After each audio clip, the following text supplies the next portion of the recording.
Je tiens à vous remercier d'être tous venus à cet endroit. Et je tiens à vous remercier pour avoir été accueillis ici moi-même.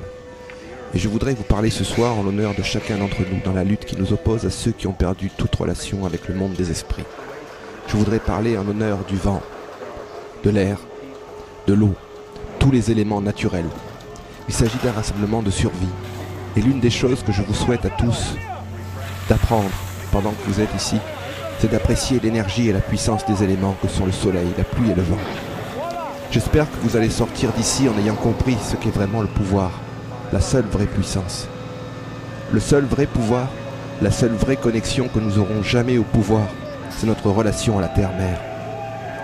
Nous ne devons plus nous perdre dans la confusion. Nous ne devons plus nous laisser berner par leurs illusions. Il n'y a pas de puissance militaire, il n'y a que du terrorisme militaire. Il n'y a pas de puissance économique.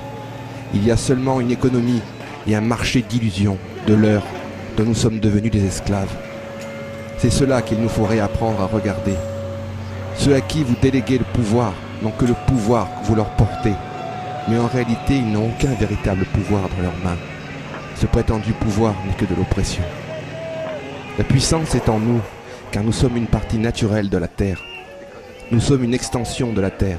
Nous ne sommes pas séparés d'elle. Nous en faisons partie. La Terre est notre mère.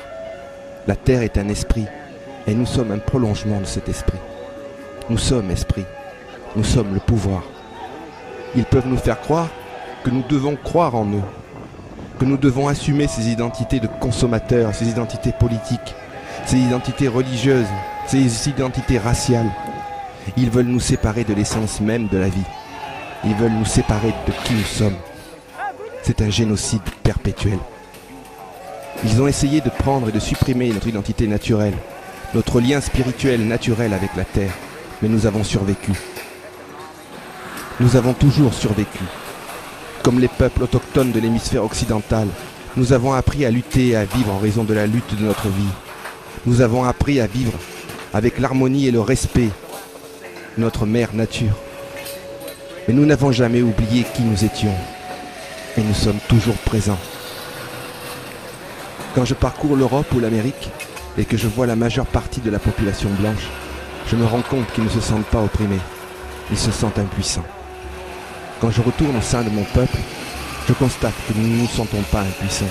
Nous nous sentons opprimés. Nous ne voulons pas participer à ce commerce. Nous avons toujours refusé. Ainsi, par-delà le génocide physique qu'ils tentent d'infliger à nos vies, nous comprenons le génocide psychologique qu'ils ont déjà infligé à leur propre peuple.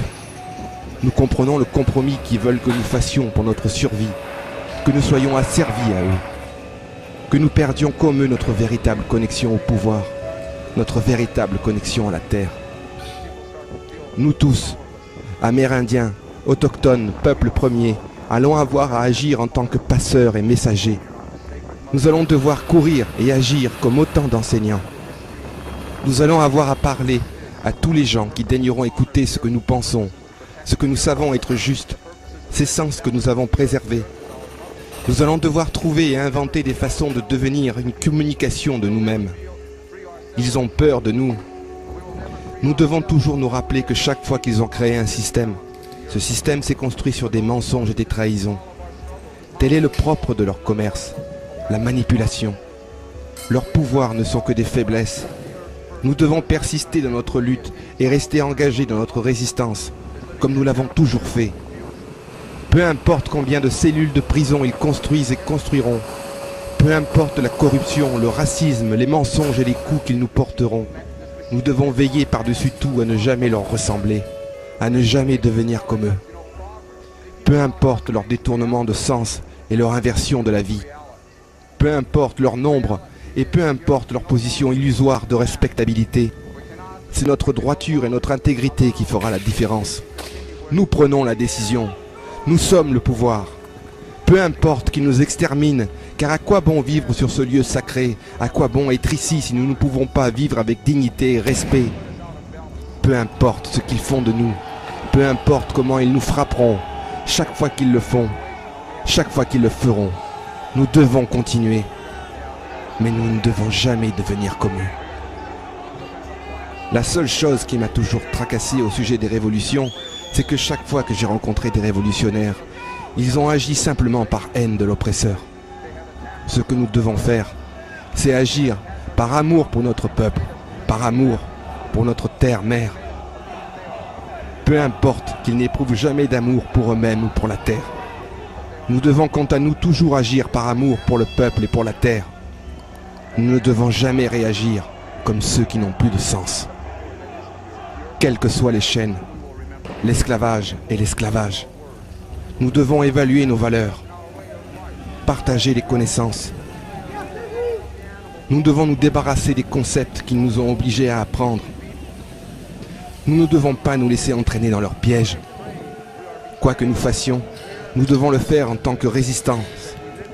Tout ce que nous faisons en tant que peuple, tout ce que nous faisons au nom du peuple et de la terre, nous devons le faire avec humilité et avec gratitude pour ce que nous sommes et ce que nous avons. Mais nous ne devrions pas le faire avec fierté. Parce que John Wayne est fier, les Marines sont fiers, les bombardiers B-52 sont fiers. Comment allons-nous obtenir notre libération si nous prenons sur leurs caractéristiques? Il est temps pour nous tous de penser. Nous devons comprendre qu'ils veulent que nous soyons paresseux dans nos esprits, serviles dans nos vies, et vides ou avides dans notre réflexion. Ils veulent nous garder dans la confusion, de sorte que nous continuions à croire en leurs mensonges, les uns après les autres, comme ils ont pu les programmer dans leurs esprits et dans leur société. Mais regardez bien, tout leur système ne repose que sur des illusions. Nous sommes le pouvoir. Et c'est la façon dont nous utilisons notre énergie qui permet à l'ennemi de nous abuser, ou pas. Notre résistance et notre lutte pour la survie doit être totale, absolue. Il ne peut y avoir de demi-mesure. Ils ont interféré dans nos vies depuis le moment où nous sommes nés. Nous sommes une partie naturelle de la Terre. Et tous nos ancêtres, toutes nos relations qui sont allées dans le monde des esprits sont là aussi, présents en nous. Ils ont le pouvoir. Ils vont tous nous aider. Ils nous aideront à voir, à entendre, à comprendre, si nous sommes disposés nous-mêmes à voir, à penser, à écouter. Nous ne sommes pas séparés d'eux, parce qu'il n'y a nul autre endroit où aller. Notre seul endroit, c'est la Terre. Il s'agit de notre mère. Regardez, il n'y a pas d'espoir pour ce système politique et économique. La classe dirigeante, ces 1% qui contrôlent aujourd'hui l'ensemble de l'économie mondiale en exploitant le vivant, ne vont pas changer selon les règles politiques existantes. Ils vont continuer à nous mentir, à faire des promesses, et ils vont continuer à créer l'illusion de changement, tout en nous manipulant et en nous poussant les uns face aux autres. Nous devons comprendre notre rôle en tant que puissance naturelle. Nous devons comprendre que lorsque notre oppresseur nous traite de cette façon, nous sommes responsables.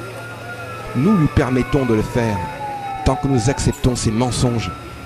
Aussi longtemps que nous tolérerons ses mensonges, aussi longtemps nous tolérerons sa brutalité, aussi longtemps nous lui permettrons de nous manipuler, de nous maltraiter. Regardez bien, ils n'ont pas de vrai pouvoir. Ils utilisent la peur, l'illusion, l'oppression. Ils manipulent la vie et exploitent le vivant. Ils déforment et inversent les sens, dénaturent le vivant. Ils appellent cela être fort, être puissant. Mais ce n'est que faiblesse, bassesse et illusion. Ils ne peuvent pas arrêter le vent et ils ne peuvent pas arrêter la pluie. Ils ne peuvent pas arrêter les tremblements de terre, ni le volcan, ni la tornade. Nous devons être prêts dans notre vie pour faire face à la réalité. Ce n'est pas la révolution que nous recherchons, c'est la libération.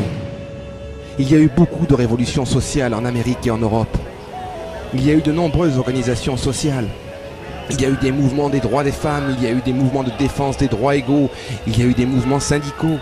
Et regardez ce qui contrôle encore nos vies. Nous avons à faire face à cette réalité. Beaucoup sont passés avant, beaucoup ont parlé avant, beaucoup ont essayé avant, mais quelque part ils n'ont pas mis tout cela ensemble. La raison étant qu'ils ont toujours tenté de changer les conditions sociales, sans aborder la question de notre relation primordiale à la vie, à la terre, au vivant. Ce n'est pas la révolution que nous recherchons, c'est la libération. Nous voulons être libres d'un système de valeurs qui nous a été imposé. Nous ne voulons pas participer à ce système de valeurs. Nous ne voulons pas changer ce système de valeurs. Nous voulons le retirer de nos vies à jamais. Ce n'est pas la révolution que nous recherchons, c'est la libération. La libération, nous voulons être libres. Mais pour que nous soyons libres, nous devons assumer nos responsabilités en tant que puissance, en tant qu'individu, en tant qu'esprit, en tant que peuple. Nous devons aller au-delà de l'arrogance des droits de l'homme. Nous devons aller au-delà de l'ignorance des droits civils. Nous devons entrer dans la réalité des droits naturels, car l'ensemble du monde naturel a droit à l'existence. Nous sommes seulement une petite partie de celui-ci. Nous sommes un lien spirituel avec la Terre. En tant qu'individu, nous avons le pouvoir, et collectivement, nous avons la même puissance que le tremblement de terre, la tornade et les ouragans. Nous avons ce potentiel, nous avons cet égard. Nous ne devons plus faire aucun compromis avec eux. Ils ne peuvent pas arrêter le vrai pouvoir sur cette terre. Le vrai pouvoir de cette terre et de la vie.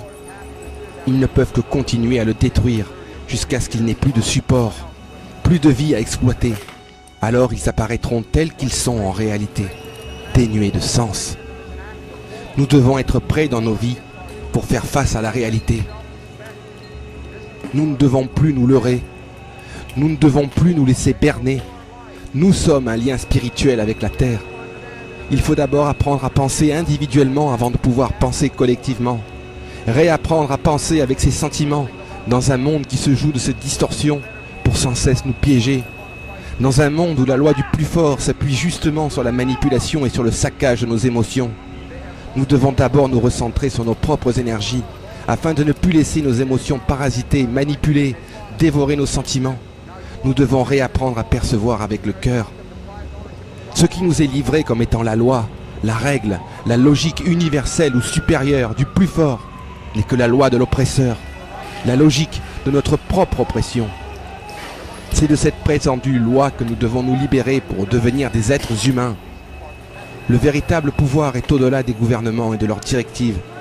Le véritable pouvoir de l'homme est dans sa capacité à aimer, dans sa capacité à assumer ou pas sa propre responsabilité à la vie.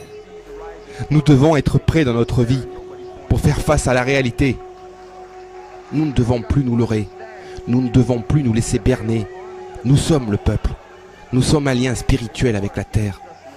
En tant qu'individus, nous avons le pouvoir et collectivement, nous avons la même puissance que le tremblement de terre, la tornade et les ouragans. Nous avons ce potentiel, nous avons cet égard. Nous sommes le pouvoir. Mais il faut plus que de bonnes intentions. Il nous faut prendre l'engagement. Cela signifie qu'à certains moments dans nos vies, nous allons devoir décider du mode de vie à suivre sur cette terre.